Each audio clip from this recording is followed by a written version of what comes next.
কুমিল্লা জেলার দাউদকান্দি উপজেলার বানিয়াপাড়া গ্রামের প্রধান সড়কটি দীর্ঘদিন ধরে অত্যন্ত বেহাল অবস্থায় রয়েছে। বহুদিন ধরে রাস্তার কাজ হবে বলে আশ্বাস দেওয়া হলেও এখনও কোনো কার্যকর সংস্কার কাজ শুরু হয়নি।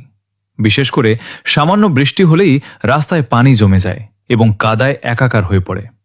বানিয়াপাড়া গ্রামের মেইন রাস্তা থেকে উত্তরপাড়া পর্যন্ত পুরো সড়কটি চলাচলের অনুপযোগী হয়ে গেছে।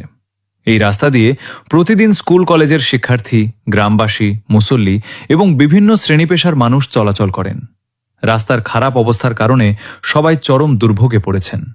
এছাড়া গ্রামের দোকানপাটেও এর নেতিবাচক প্রভাব পড়েছে। ক্রেতারা সহজে আসতে পারেন না, ফলে ব্যবসা বাণিজ্য মারাত্মকভাবে ক্ষতিগ্রস্ত হচ্ছে। বানিয়াপাড়া গ্রামের সাধারণ মানুষের একটাই দাবি, দীর্ঘদিনের এই দুর্ভোগ থেকে মুক্তি দিতে দ্রুত রাস্তাটির সংস্কার কাজ শুরু করা হোক।